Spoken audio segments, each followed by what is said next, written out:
아멘. 예, 말씀 보겠습니다. 말씀은 사사기 2장 1절에서 5절까지의 말씀입니다. 사사기서 2장 1절에서 5절까지의 말씀 우리 제가 먼저 교독하도록 하겠습니다.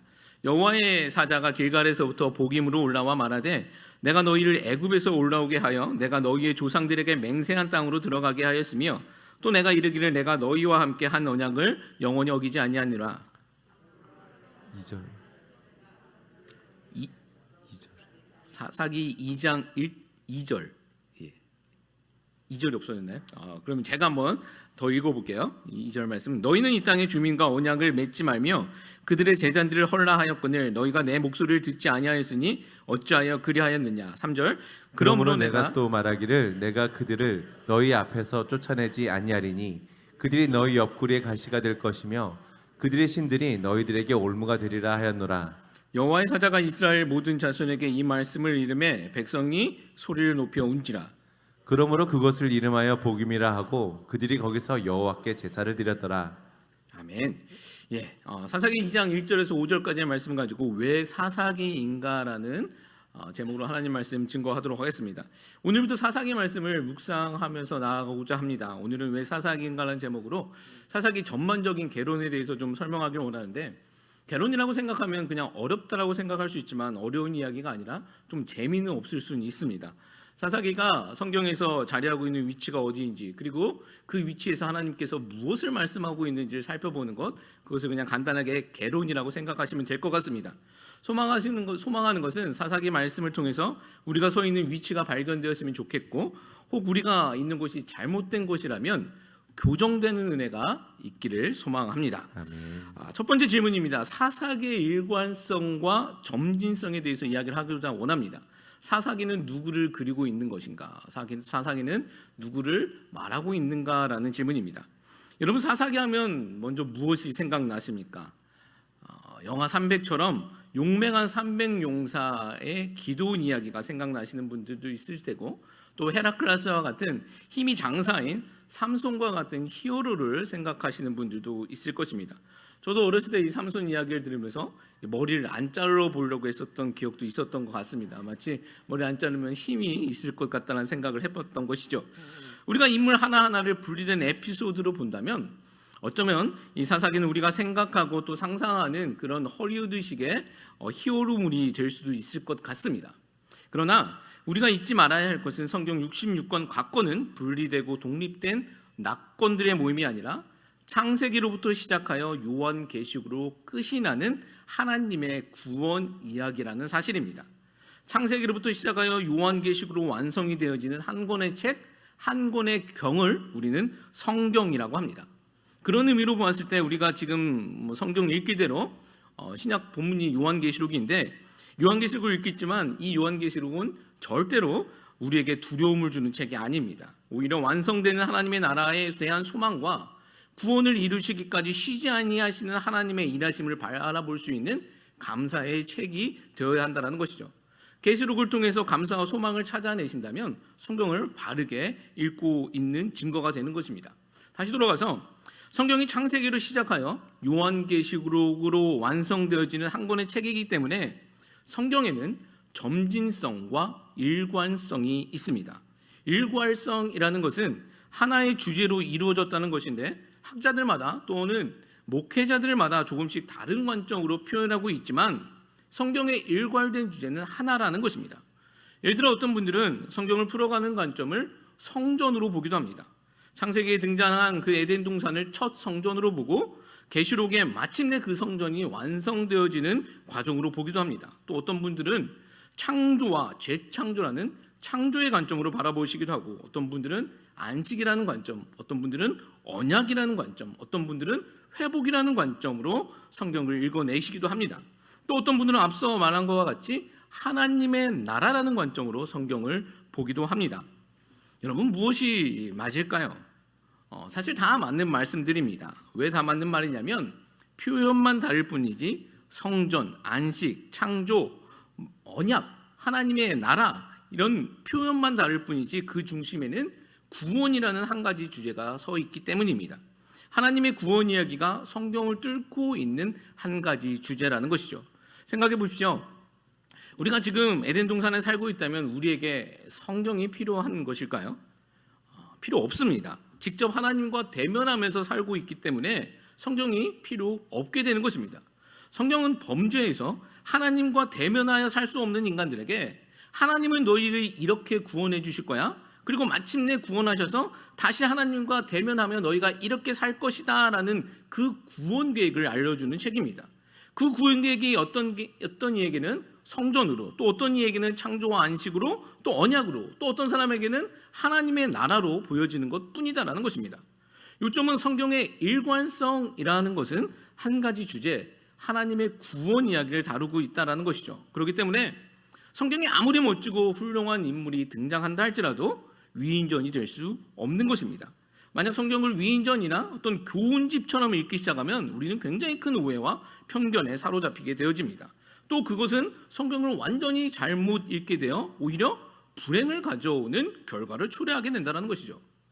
예를 들어서 우리 역사 인물 중에서 막스라는 사람이 있죠. 칼 막스, 공산주의 이념을 정립한 사람입니다. 그는 유대인이었습니다. 그가 무신론자였지만 그가 이상적인 그 공산주의 이론을 정립할 때 모델이 된 시대가 바로 사도행전에 등장한 초대교회 시대였다라는 것은 많은 학자들도 인정하는 부분입니다. 사유재산과 계급제도가 폐지되어 모든 민중들이 행복한 시대, 그가 초대교회의 모습을 보면서 꿈꿔왔었던, 이상적으로 생각했었던 공산 사회였다라는 것이죠. 근데 여러분, 그게 가능한 사회였습니까? 얼마나 많은 사람들이 그 잘못된 이념 앞에서 고통을 받았습니까? 그가 망각한, 그 칼막스가 망각한 것이 무엇입니까? 바로 인간의 죄성과 그럼에도 불구하고 일하시고 계시는 하나님의 일하심을 배제했기 때문에 문제가 생겼다는 것입니다. 인간의 죄성, 그리고 하나님의 일하심을 배제하고 시스템으로만 그 공산사회, 그들이 생각하고 있는 그 초대교회의 모습을 과연 성공할 수 있느냐라는 것이죠. 불가능한 것이죠. 초대교회에서도 아나니와 삽비라의 그 죄성 때문에 그 초대교회의 그 사회가 무너지는 모습을 우리는 보지 않습니까? 극단적인 예이지만 우리가 하나님의 구원 이야기라는 주제를 벗어나 성경을 해석하려 한다면 결국 이런 우려에 빠질 수밖에 없게 된다는 것입니다. 마치 머리만 자르지 아니하면 삼손처럼 힘이 솟을 것이다라는 어린아이의 생각처럼 말입니다. 만약 성경이 사람의 업적을 칭송하는 위인전이나 교훈집이라면 사람들의 실수나 약점을 아마 숨겼을 것입니다. 위인전이 그렇듯이 말합니다. 그러나 성경은 사람의 약점과 실수를 드러내는 데 있어서 조금도 망설임이 없습니다. 아니, 오히려 이런 이야기쯤은 숨겨도 될 것 같은데 하는 것들도 적나라하게 드러내는 것을 보게 되어집니다. 사람의 치부를 드러내는데 전혀 주저함이 없다라는 것이죠. 왜요? 이것이 사람의 이야기가 아닌 하나님의 구원 이야기이기 때문이다라는 것입니다. 앞으로 몇 주 동안 사사기 말씀을 보게 될 텐데, 사사라는 인물들이 과연 위인전 속의 인물들처럼 그냥 존경만 받을 만한 사람들인지, 아니면 여전히 우리와 똑같은 실수투성의 흠 많은 인생들인지, 그럼에도 불구하고 하나님이 선택하셔서 사용한 흠 많은 인물들인지, 또 하나님은 무엇을 목적으로 사사기를 기록하게 하셨는지를 우리가 같이 찾아보는 시간이 되셨으면 좋겠습니다. 또 성경에는 이 점진성이라는 것이 있습니다. 영어로 프로그레시브라는 단어를 쓰고 있죠. 간단히 말하면 하나님의 구원 계획은 시간이 지남에 따라 점점 분명하고 선명하게 드러난다는 것입니다. 시간이 지남에 따라 밝히 드러난다는 것이죠. 창세기 3장 15절에서는 범죄한 아담과 하와, 그리고 범죄케 한 뱀에게 하나님은 이런 말씀을 하십니다. 여자의 후손이 뱀의 머리를 부셔버릴 것이다 라고 약속을 하십니다. 여기서 여자의 후손은 누구이고 뱀의 머리를 부순다라는 그 사건은 무엇을 의미하는 것일까요? 여러분, 여자의 후손이 누구고 뱀의 머리를 부순 사건 어디서 이루어졌습니까? 우리가 생각하고 있는 예수님입니다. 그리고 십자가 사건으로 사단을 정복한다라는 말씀이 그 하나님의 약속 가운데 있는 것이죠. 여러분, 우리는 이것을 어떻게 해야 합니까? 성경에 쓰여 있게, 또 성경을 가지고 있는 우리는 다 알 수 있는 것입니다. 그러나 그 당시에는 우리에게 이렇게 선명하게, 우리처럼 이렇게 선명하게 알 수 있는 것은 아니었습니다. 시간이 지남에 따라 조금씩 구체적으로 알게 된 것이 예수 그리스도이고 십자가 사건이다라는 것입니다. 시간이 지나서 하나님은 아브라함을 선택하시고 약속하십니다. 너의 후손을 통해 모든 민족이 복을 받을 것이다 라고. 여자의 후손에서 아브라함의 후손으로 점점 더 구체화되고 또 선명하게 보여지고 있는 것이죠. 또 시간이 지나서 유다의 후손으로, 또 시간이 지나서 그 후손은 다윗의 후손으로 점점점 더 구체화되고 밝게 보이게 되는 것을 우리는 성경을 통해서 알 수 있다는 것입니다. 자, 여기서 우리는 이런 질문을 한번 해볼 수 있을 것 같습니다. 하나님께서는 왜 처음부터 선명하게 밝혀주시면 될 것을 왜 이렇게 조금씩만 알려주시는 것일까라는 질문들 해볼 수 있을 것 같습니다. 저는 이 질문을 점진성이 주는 유익으로 설명해 볼 수 있을 거라고 생각이 듭니다. 하나님이 창세기 3장에서 범죄한 인간에게 여자의 후손을 약속하셨을 때 하나님의 원 계획 안에는 예수님이 있으셨습니다. 아담도 그 약속과 계획을 믿은 것이고 아브라함도 유다도 다윗도 당장 눈앞에 보이지는 않지만, 그래서 선명하진 않았지만 예수님이라는 하나님의 변하지 아니하는 약속과 계획을 믿었다라는 것입니다. 우리도 그렇다는 것이죠. 우리 앞에 놓여있는 환경과 처지는 우리가 이해할 수 없는 부분이 많을 때가 참으로 많습니다. 크게 보았을 때 코로나 시대를 우리가 이해할 수 있습니까? 2년이 넘게 3년째 들어서고 있지 않습니까? 전 세계가 고통을 받고 있는 그런 암울한 시대입니다. 여러분, 이 시대가 좀 이해가 되시나요? 또 좁게 보았을 때는 내 인생이 서 있는 위치도 우리가 잘 모를 때 많습니다. 하나님이 나를 잊으셨나 하는 생각이 들 정도로 고통받을 때도 있습니다. 그러나 잊지 말아야 할 것은 하나님께서는 반드시 그 모든 것들을 밝히 보여주실 때가 있다라는 것입니다. 선명하게 그 목적이 드러날 때가 있다라는 것이죠. 지금 내가 서 있는 길이 이해가 안 된다 할지라도 훗날에 보았을 때는 반드시 필요했기 때문에 내가 그날 그 길에 서 있게 하셨다라는 것을 알 때가 있다라는 것이죠. 여러분, 이것은 그냥 단지 뭐 자기 체면에 불과한 것이 아닙니다. 힘들지만 잘해봐, 이 정도의 자기 체면이 아니라 하나님의 일하시는 방법이다라는 것입니다. 우리에게 광야가 놓여 있습니까? 또 당장 눈앞에 보이는 것은 그 뜨거운 태양과 목마른 뿐일 수도 있습니다. 그러나 그것에만 집중하지 마시기 바랍니다. 이 광야를 통과시킬 하나님의 일하심과 또 그 광야 끝에 하나님께서 나에게 이루실 그 목적에 대해 소망 갖고 살아갈 수 있는 저와 여러분 되시기를 주님의 이름으로 축복합니다. 아멘. 하나님께서는 반드시 그 목적과 그 길을 보여주실 때가 있다라는 것입니다. 있습니다.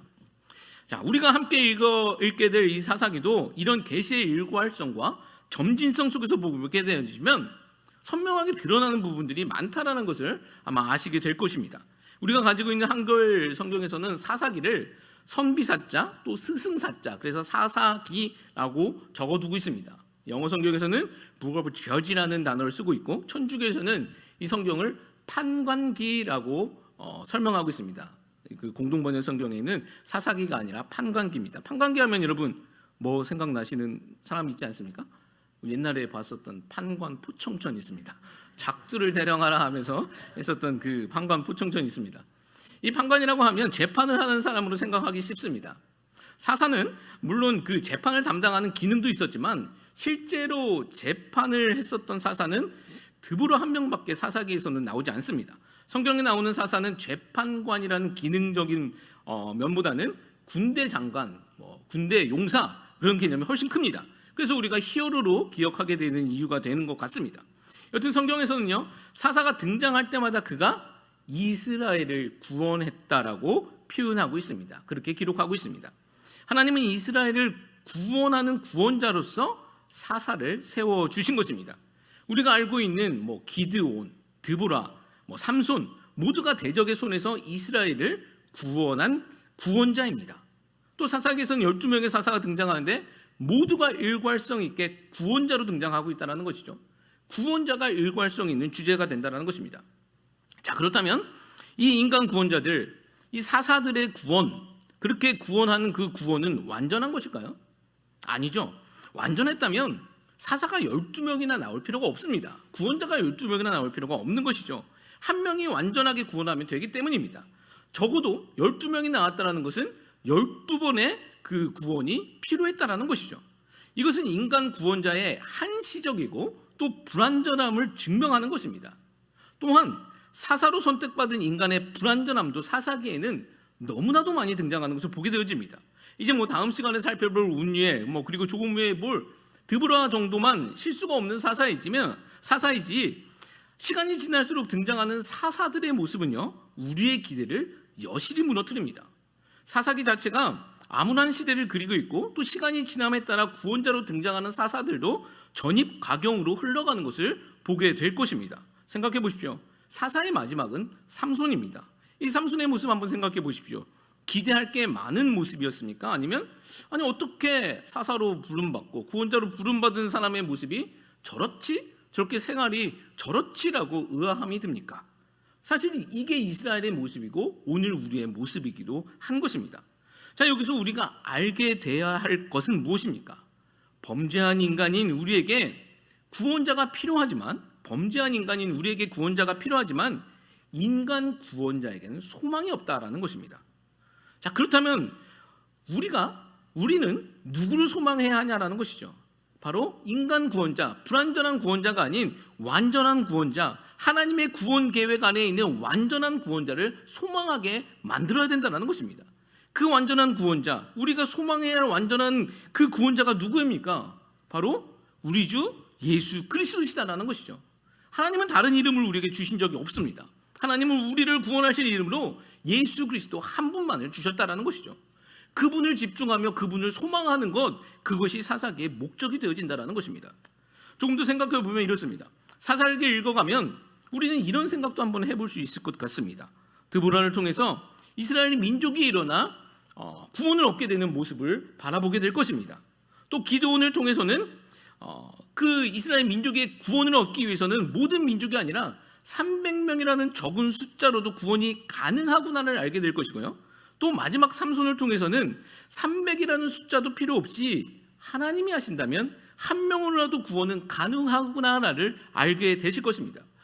무엇을 말씀드리는 것이냐면 하나님이 계획하신 구원자는 한 분 예수님이시다라는 것입니다. 이렇게 사사기를 일괄성과 점진성으로 봤을 때 우리는 결국 유일한 구원자 예수님을 보게 될 것이고, 완전하신 구원자는 예수님밖에 없음을 소망하게 되는 줄 믿습니다. 아멘. 큰 두 번째입니다. 사사기의 역사성과 예언성에 대해서 한번 설명해 봤으면 좋겠습니다. 이 개론이라는 부분이 좀 재미는 없지만 한번 들어보십시오. 사사기를 통해서 우리가 무엇을 배울 수 있는가라는 질문과 함께 물어봅니다. 자, 사사기의 위치는 성경을 보아 쉽게 우리 알아볼 수 있습니다. 사사기 앞에 여호수아서가 있고, 사사기 바로 뒤에 룻기가 있고, 그 뒤에는 사무엘 상하와 열왕기 상하로 이어지는 것을 보게 됩니다. 자, 성경 계율을 공부해 보신 분들은 아시겠지만 우리가 성경을 분류할 때 일반적으로 방금 말씀드렸었던 여호수아서, 사사기, 사무엘 상하, 열왕기 상하를 무엇으로 구분하냐면 역사서라고 구분합니다. 역사서로 구분되어집니다. 왜일까요? 역사 이야기를 기록하고 있으니, 과거에 지난 이야기를 기록하고 있으니 역사서로 구분하는 것입니다. 그런데 재미있는 것은 유대인들, 히브리인들의 구약성경 구분법은 우리의 지금 이것과는 좀 다르다라는 것입니다. 히브리인들은 방금 이야기한 그 역사서들을 역사서가 아닌 예언서로 분류하고 있습니다. 역사서가 아닌 예언서로 이 모든 것들을 분류하고 있다는 것입니다. 여러분, 역사가 무엇입니까? 지나간 일들의 기록을 우리는 역사라고 합니다. 그런데 히브리인들은 그 지나간 일들의 기록인 역사를 예언으로 분류하고 있다는 것이죠. 자, 여러분, 그러면 예언은 무엇입니까? 예언은요, 앞날에 대한 이야기, 쉽게 말하면 그냥 앞날에 대한 이야기입니다. 지나간 날과 앞날, 무엇이 같기에 역사가 예언이 되는 것일까요? 왜일까요? 이것은 역사에 대한 인식이 그 히브리인들, 유대인들의 인식과는 우리가 조금 많이 다르기 때문이다라는 것입니다.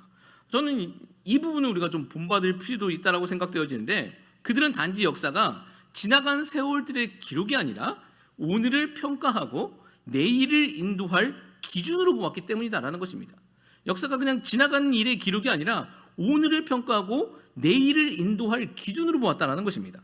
오늘의 나의 모습을 정확하게 평가하고 내일의 길을 선택할 수 있다면 그건 예언으로 구분되어야 한다는 것이 그들의 역사관, 예언관이다라는 것입니다. 역사가 내 앞날을 바꿀 수 있다면 그것은 그냥 지나간 날의 기록이 아닌 예언으로 분리되어야 된다라는 것이죠. 그들의 인식이라는 것입니다. 사실 생각해 보십시오. 이 사사기는 3000년 전 이야기입니다. 3000년 전 이스라엘의 역사 이야기가 오늘 우리에게 무슨 큰 의미가 있겠습니까? 그냥 이야기로 읽는다면 사실 별다른 의미 없습니다. 그러나 오늘 나의 모습과 그 3000년 전의 이스라엘의 모습을 비교해보고 내가 이스라엘의 그 실패의 길에 서 있는지 성공의 길에 서 있는지를 찾아볼 수 있다면, 그래서 내가 이스라엘의 그 실패한 길에 있다면 교정하여 성공의 길에 들어서게 된다면 3000년 전의 역사는 그냥 지난 이야기가 아닌 앞날을 바꿔주는 예언의 이야기가 되어진다라는 것이죠. 신명기서에서 하나님은 이스라엘에게 가나안 땅을 주시면서 복과 저주의 길이 열려 있다라고 말씀하십니다. 하나님 말씀에 순종하면 복의 길에 놓일 것이고 너희가 하나님의 말씀에 순종하지 않으면 저주의 길에 놓일 것이다라고 분명하게 약속하시고 말씀하십니다. 이후로 이스라엘에게는 그 하나님의 말씀처럼 하나님께 순종할 때 복을 경험하게 되어지고 또 하나님께 불순종할 때마다 저주의 길이 열리게 되는 것을 경험하게 되어집니다. 이게 이스라엘의 역사입니다. 또 사사기서의 역사가 된다는 것이죠. 그리고 이 이스라엘의 역사는요, 오늘도 반복하고 있는 것입니다. 오늘 내가 하나님께 불순종하면 이스라엘이 그랬던 것처럼 내일은 우리가 저주의 길에 서게 될 것이고, 안타깝지만 저주의 길에 서게 될 것이고, 오늘 내가 하나님께 순종하면 내일은 축복의 길에 서게 될 것이다 라는 것입니다. 그렇기 때문에 이스라엘의 역사는 내일을 결정하는 예언이 되어진다는 것입니다. 이것이 그들의 역사가 아니고 예언관이다라는 것입니다. 우리는 지금도 예언자 하면 인생의 길흉화복을 말하는 것으로 이해하기 쉽지만 성경에서 인생의 길흉화복을 말하는 것은 예언보다는 박수와 무당에 가깝습니다. 성경이 말하는 예언자는 특별히 이스라엘의 민족을 중심으로 한 그 민족과 나라의 앞날이 어떠할까를 하나님의 마음과 하나님의 영으로 전달하는 것, 그 사람들을 예언자라고 말했습니다. 자, 이런 의미로 보았을 때 우리에게 확실한 예언자가 있다면 누구일까요? 무엇일까요? 어떤 신령한 사람, 어떤 대단한 사람이 아니라 바로 성경이 되어진다라는 것입니다. 성경의 많은 이야기들을 보면서 우리는 오늘 내가 누구를 따르고 있는지를 알 수 있는 것이고 내일 우리가 어떤 길에 서게 될 수 있는지를 알 수 있기 때문이다라는 것입니다. 성경에 다 기록되어 있다라는 것입니다. 사사기도 마찬가지입니다. 여호수아서는 여호수아라는 구원자를 통해 가나안 땅이 정복되어지는 과정을 우리에게 보여주고 있습니다. 가나안 땅이 여러분 어떤 땅입니까? 500년 전, 그 이스라엘이 그 땅에 들어가기 500년 전 하나님이 아브라함에게 약속하신 땅입니다. 이미 500년 전 하나님께서는 자기 백성인 이스라엘을 위해 준비하신 땅, 그 땅이 가나안 땅입니다. 그래서 가나안 땅이 정복되어지니 그 땅에는 항상 복된 일들만 넘쳐나야 할 것 같습니다. 하나님께서 이미 준비하셨던 땅이니까 복된 일들만 넘쳐나야 할 것 같습니다. 그런데 어떤 일들이 그 가운데 있었게 되어집니까? 앞에서도 말씀드렸지만 사사 구원자가 등장한다는 것은 문제가 생겼기 때문에 등장한 것입니다. 그렇죠? 문제가 없었으면 구원자가 등장할 필요도 없는 것입니다. 그럼 하나님이 약속하신 그 땅에서 하나님의 백성들에게는 왜 문제가 생겼냐라는 거죠. 사사기가 질문하는 내용이에요. 질문하는 질문입니다. 사사기 1장과 2장에서는 그 원인에 대해서 설명하고 있는데 우리 1장 1절과 2절 말씀을 같이 한번 읽어보겠습니다. 시작. 여호수아가 죽은 후에 이스라엘 자손이 여호와께 여쭈어 이르되 우리 가운데 누가 먼저 올라가서 가나안 족속과 싸우리이까? 여호와께서 이르시되 유다가 올라갈지니라. 보라 내가 이 땅을 그의 손에 넘겨 주었노라 하시니라. 네, 아멘. 자, 여호수아가 죽고 이스라엘 자손들이 묻습니다. 하나님, 우리가 누가 올라가서 싸워야 합니까? 라고 묻습니다. 이거 굉장히 믿음 있어 보이는 말이지만 앞뒤 문맥을 살펴보면 여호수아가 죽자 이스라엘이 전쟁을 망설이고 있다라는 것입니다. 누가 싸워야 하냐가 아니라 모두가 싸워야 하는 전쟁인데도 맞는데 지도자가 없어지자 갈팡질팡하고 있다라는 것입니다. 그래서 하나님께서 친히 말씀하시죠. 유다 지파가 나가 싸워라. 그러면서 하시는 말씀, 이 땅을 그의 손에 넘겨주었노라. 예전 성경에는 더 적나라하게 이 땅을 그의 손에 붙였노라 라고 말씀하고 있습니다. 그리고 4절에서는 그 하나님의 말씀을 확증하는 내용이 등장하고 있습니다. 우리 4절 말씀도 한번 읽어보겠습니다. 시작. 유다가 올라가매 여호와께서 가나안 족속과 브리스 족속을 그들의 손에 넘겨주시니 그들이 베색에서 10,000명을 죽이고 하나님의 약속이 실제로 이루어지고 있는, 확증하고 있는 모습을 보여주고 있습니다. 그들의 손에 붙여주셨으니, 그들의 손에 넘겨주셨으니 승리하였다라고 증거하고 있습니다. 여기서 알아야 할 것은 승리가 유다의 용맹함이나 능력이 아니라 오직 하나님의 일하심 때문이다라는 것이죠. 하나님이 그 손에 붙여주셨기 때문에 이기게 된 것입니다. 이런 승리는 여기서만 나오는 것이 아니라 성경 전체에 흐르는 하나님의 일하심입니다. 이렇게 승승장구하면서 나가야 했었던 유다의 이야기는 반전을 맞게 되는데 이렇게 또 19절에서는 기록을 하고 있습니다. 시작. 여호와께서 유다와 함께 계셨으므로 그가 산지 주민을 쫓아내었으나 골짜기의 주민들은 철병거가 있으므로 그들을 쫓아내지 못하였으며 네, 여호와께서 유다와 함께 계셨으므로 그가 산지 주민을 쫓아내었으나 골짜기의 주민들은 무엇이 있으므로 그들을 쫓아내지 못했다? 철병거가 있으므로 그들을 쫓아내지 못했다. 19절에서는 분명하게 유다의 승리는 하나님께서 함께 하셨기 때문에 가능했다라고 전제하고 있습니다. 그런데 그런 유다가 골짜기의 주민들을 쫓아내지 못했다라고 반전을 기록하고 있죠. 이후로 1장에서만 8번을 쫓아내지 못했다가 반복되면서 기록되어지고 있습니다. 유다의 그 한 번에 쫓아내지 못함이 다른 지파들에게 영향을 미친 것이죠. 자, 그렇다면 왜 유다가 골짜기의 주민들을 쫓아내지 못한 것일까? 성경에 보면 19절 말씀 보면 철병거가 있으므로라고 기록하고 있습니다. 여러분, 진짜 철병거 때문에 그들이 쫓아내지 못한 것일까요? 철병거, 지금으로 따지면 기갑부대, 큰 신형 전차가 되겠죠. 근데 그런 전차 때문에 그들을 쫓아내지 못한 것일까요? 만약 그렇다면 하나님이 철병거만도 못하신 것일까요? 그렇죠? 하나님이 함께 계신데 철병거 때문에 쫓아내지 못했다면 하나님이 철병거보다도 약한 존재가 되어지는 것이죠. 근데 나중에 사사 드보라라는 인물이 나오지 않습니까? 이 사사 드보라가 철병거 900대의 군대와 싸워 이기는 모습을 보게 되어집니다. 철병거의 문제가 아니다라는 것입니다. 하나님과 함께하면 철병거 아닌 더한 무기가 있어도 전혀 문제되지 않는 것입니다. 근데 유다는 왜 쫓아내지 못한 것입니까? 이것은 하나님의 문제가 아니라 유다의 문제라는 것입니다.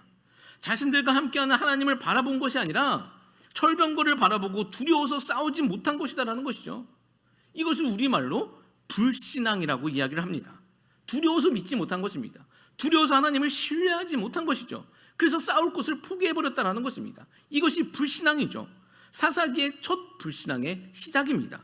그리고 그 이후로 다른 지파들에게 이 불신앙은 전파되어 8번이나 쫓아내지 못했다라고 기록이 반복되어지는 것을 1장을 통해서 알 수 있습니다. 더 나아가 27절과 28절 말씀에는 이렇게도 기록하고 있습니다. 우리 27절, 28절 말씀도 한번 같이 읽습니다. 시작. 므낫세가 베스안과 그에 딸린 마을들이 주민과 다아낙과 그에 딸린 마을들의 주민과 돌과 그에 딸린 마을의 주민과 이브라임과 그에 딸린 마을들의 주민과 무기토와 그에 딸린 마을들의 주민들을 쫓아내지 못하매 가나안 족속이 결심하고 그 땅에 거주하였더니 이스라엘이 강성한 후에야 가나안 족속에게 노역을 시켰고 다 쫓아내지 아니하였더라. 27절 후반절 말씀 보면 므낫세 지파가 주민들을 쫓아내지 못했다라고 기록하고 있고 또 28절에서는 나중에 강성해졌을 때에는 다 쫓아내지 못했다? 아니면 뭐라고 써 있습니까? 쫓아내지 아니하였더라라고 기록하고 있다라는 것입니다. 쫓아내지 못한 것이 아니라 강성해져서 쫓아낼 수 있는 힘이 있음에도 불구하고 쫓아내지 아니했다라고 기록하고 있다라는 것입니다. 쫓아내지 못한 것이 아니라 쫓아내지 않았다. 왜 그랬을까요? 그 가나안 족속들이 필요했기 때문이다라는 것이죠. 그들이 필요한 현실적인 이유가 분명히 있었습니다. 지금 가나안 정착 초기 때입니다. 이스라엘은 400년간 종살이 있었던 민족입니다. 그리고 40년 동안 광야 생활을 했고 이제 처음으로 가나안 땅이라는 곳에 정착하게 되는 신생 민족입니다. 환경적으로 보면 신생 민족이 되어지는 거죠. 전혀 다른 환경에 처하게 되어진 것입니다. 이제는 유목민이 아닌 정착민으로서 농경 생활을 해야 먹고 살 수 있는 민족이 된 것입니다. 그런데 여러분, 우리 아시겠지만 우리가 갑자기 농사 지으라고 땅 주면 우리가 농사 짓고 살 수 있습니까? 그거 농사 지으면서 먹고 살 수 있습니까? 우리 농사 기술도 지식도 하나도 없기 때문에 그거 굉장히 힘든 것입니다. 우리 아이가 예전에 몇 년 전에 그런 말을 하더라고요. 물이 어디서 나오냐라는 그 질문을 했더니 우리 아이가 그러더라고요. 물은 코스트코에서 나온다고 하더라고요. 네. 우리 아이가 바라본 게 맨날 그거니까 그렇게 생각할 수밖에 없죠. 지식의 한계입니다. 지식이 없으면 그럴 수도 있다는 것입니다. 이스라엘이 그런 것입니다. 농경 생활을 시작해야 하는데 기술도 없고 지식도 없고 노동력도 없는 것입니다. 그런 상황에서 이 가나안 사람들은 너무 좋은 자원이 되었다는 것이죠. 그들을 남겨두면 여러모로 유익이 될 것이라고 생각한 것이죠. 그래서 그들을 쫓아내지 아니했다. 힘은 있는데 쫓아내지 아니했다라는 것이죠. 근데 이스라엘이 잊고 있었던 것은 무엇입니까? 광야 40년도 자기들 실력으로 산 것이 아니다라는 것이죠. 유목민의 그 유목 생활에 지혜가 있어서 그 민족이 산 것이 아니다라는 것이죠. 하나님의 그 매일같이 만나 주신 것, 그 만나와 메추라기로 먹여주시고 물을 내주심으로 그들이 40년 동안 살 수 있었던 것입니다. 근데 그것들을 망각하고 이제는 자기들 지혜로 살겠다고 선택한 것이 가나안 민족이었다는 것이죠. 여기서 하나 더 생각해 볼 것은 신명기서를 보면 하나님은 가나안 땅에 들어가 전쟁을 할 때 그 땅에 어떤 소유물도 남기지 말고 진멸하라고 명령하십니다. 어린아이까지 심지어 진멸하라고 말씀하십니다. 다른 전쟁에서는 먼저 평화를 선언하고 거부하면 싸우되 승리하면 노획물을 얻어도 된다고 말씀하셨지만 유독 이 가나안 땅의 거민들과의 싸움에서는 모두 진멸하라고 말씀하십니다. 이 전쟁을 성경은 하렘이라는 단어로 표현합니다. 진멸 전쟁입니다. 좀 잔인하죠. 어린아이까지 싹 죽여야 하는 전쟁이었습니다. 역사를 보면 전쟁에서 이기면 이긴 국가가 진 국가에게 전쟁 배상금이라는 것을 받게 되어집니다. 말이 좋아 전쟁 배상금이지 쉽게 말하면 노획물입니다. 전쟁을 이기면 이긴 쪽에서 노획물을 빼앗아가는 것이 일반적인 상식입니다. 사실 많은 전쟁이 이 노획물 때문에 벌어지기도 한다는 것을 우리는 아실 수 있을 것입니다. 근데 이 가나안 전쟁 하렘에는 이런 노획물이 없습니다. 왜 그럴까요? 상식적인 노획물을 얻는 것, 승자가 얻는 것은 상식인데 왜 이 노획물이 없어야 하냐라는 것이죠. 그리고 모든 것을 다 진멸해야 되냐라는 것입니다. 왜냐하면 이 전쟁은 노획물이 목적이 아니라 오로지 땅만을 차지하여 순전히 그 땅만을 차지하여 하나님이 이 땅의 주인이라는 것을 선언하는 전쟁이기 때문이다라는 것입니다. 노획물이 목적이 아니라 이 땅의 주인이 하나님이다라는 것을 선언하는 그 선언식이 바로 이 전쟁이기 때문이었다라는 것입니다. 근데 이스라엘은요, 하나님이 주인이시라는 것에는 관심이 없고 노획물에만 관심을 갖기 시작한 것입니다. 마치 아이성에서 그 아간이 범죄했었던 것처럼 말입니다. 이것은 의도적으로 하나님의 말씀을 거부했기 때문에 이것은 불순종이 되어지는 것입니다. 정리해보면 이렇습니다. 이스라엘이 가나안 족속을 하나님이 함께 하심에도 불구하고 두려워서 쫓아내지 못한 것은 불신앙이 되는 것이고, 또 자신들의 유익을 위해 의도적으로 쫓아내지 않는 것은 불순종이 되어진다는 것입니다. 쫓아내지 못한 것, 그들이 두려워서 쫓아내지 못한 것은 불신앙이고, 힘은 있지만 쫓아내지 아니한 것, 유익을 위해서 쫓아내지 아니한 것은 불순종이 되어진다는 것입니다. 자, 여러분, 오늘을 살아가는 우리는 어떠합니까? 우리는 하나님의 나라를 살아가고 있는 줄 믿습니다. 아직 완성되진 않았지만 예수님으로 시작된 하나님의 나라를 우리는 살아가고 있는 것입니다. 마치 하나님이 약속하신 가나안 땅을 살아가는 그 이스라엘 백성처럼 말입니다. 근데 여러분, 두려워서 못하는 불신앙은 우리에게 없습니까? 하나님이 함께 하신다고 약속했는데 두려움 때문에 못하는 불신앙은 없냐라는 것이죠. 이거 하면 내가 손해볼 것 같아서 그래서 못하겠다라고 하는 마음이 없냐라는 것입니다. 또 우리의 유익 때문에 눈 감아버리고 있는 불순종은 우리에게 없습니까? 이거 그냥 눈 감아버리면 내게 유익이 하면서 넘어가는 그런 불순종은 없냐라는 것이죠. 여러분, 진짜 위험한 것은 무엇인 줄 아십니까? 이 불신앙과 불순종은요, 거기서 그냥 끝나는 것이 아니다라는 것입니다. 우리 34절 말씀 보면 이렇게 기록하고 있습니다. 그 지금 하나님의 백성들이 당한 처지를 한번 보십시오. 34절 말씀 한번 읽어봅니다. 시작. 아모리 족속이 단 자손을 산지로 몰아넣고 골짜기에 내려오기를 용납하지 아니하였으며. 자, 이게 쫓아내지 못한 곳에서 끝나는 것이 아니라 오히려 그들에게 쫓기며 살게 되었다는 것입니다. 단지파는 산 위에서 내려오지도 못했다는 거야. 그 가나안 족속들이 내려오는 것을 용납하지 못했다는 것이죠. 여러분, 신약 표현에서는 우리가 왕 같은 제사장이라고 말씀하고 있습니다. 왕 같은 제사장으로 살아가야 하는데 마치 물질을 왕으로 섬기면서 살아가는 그런 모습이 지금 이렇게 보여지고 있다는 것이죠. 지금 그 사사기의 영적 흐름은 이것입니다. 하나님의 왕되심을 거부하고 왕이 되어 살아가는 인간들의 궁상의 모습, 궁상 떠는 인간의 모습이 이 사사기의 모습인데 이렇다라는 것이죠. 자기들이 왕이 되어서 불순종하고 불신앙으로 살아가는 모습. 근데 진짜 자기가 왕이 되는 것이 아니라 사실은 왕을 섬기며 살아가는 거예요. 그게 물질이 됐든 사단이 됐든 어떤 세상이 됐든 명예가 됐든 간에 그것을 섬기며 살아가는 그런 쫓기는 인생이 되어졌다라는 것입니다. 여러분, 그게 우리의 모습이 아닌가 묻는다라는 것이죠. 그리고 2장 3절 말씀 보면 또 이렇게 기록하고 있습니다. 우리 2장 3절 말씀 한번 같이 읽습니다. 그러므로 내가 또 말하기를 내가 그들을 너희 앞에서 쫓아내지 아니하리니 그들이 너희 옆구리에 가시가 될 것이며 그들이 신들이 너희에게 올무가 되리라 하였노라. 자, 보십시오. 불신앙과 불순종으로 쫓아내지 못한 그것들이 옆구리에 가시가 되고 올무가 된다라는 것입니다. 옆구리에 가시가 되고 올무가 된다라는 거예요. 자기의 이해와 유익을 통해서 얻고자 했었던 그들이 우리의 가시가 되고 올무가 되었다라는 것입니다. 이제 어떻게 우리가 이 사사기의 말씀을 쭉 진행해 보면서 어떻게 그들이 가시가 되었고 또 올무가 되어진지를 살펴보기를 원하는데, 소망하는 것은 이 사사기의 말씀을 통해서 우리의 모습을 점검해보고 교정하는 시간이 되시길 소망합니다. 아멘. 그래서 내년 22년 한 해를요, 복의 길에 서 있는 그런 우리 귀한 하나님의 인생들 되시기를 주님으로 축복합니다. 아멘. 말씀을 정리하겠습니다. 왜 사사기인가라는 제목을 하나님 말씀 증거했습니다. 오늘은 개론적인 설명 드렸습니다. 첫 번째, 사사기의 일괄성과 점진성에 대해서 말씀드렸죠. 사사기는 누구를 이야기하고 있는가 아닌 것입니다. 12명의 사사들 속에는요, 구원자라는 일괄성이 있습니다. 그리고 예수님이라는 점진성이 그 안에 있다라는 것이죠.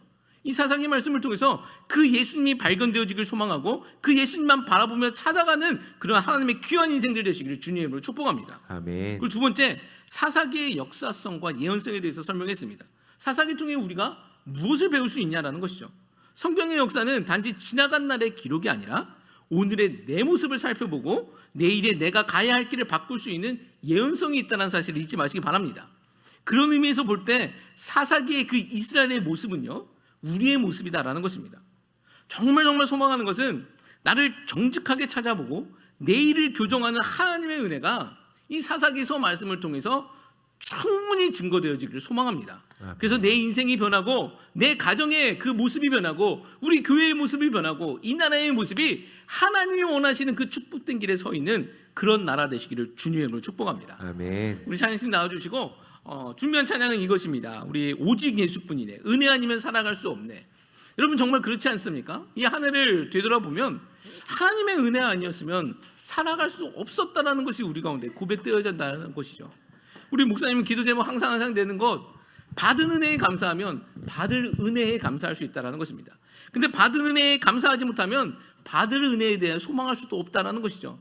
여러분, 2021년 이 한 해를 바라보며 하나님께서 주신 은혜를 생각하며 또 받을 그 은혜를 생각하며 나아가며 또 이 찬양을 하나님께 올려드리는 시간 되시기를 주님으로 축복합니다. 은혜 아니면 살아갈 수 없네.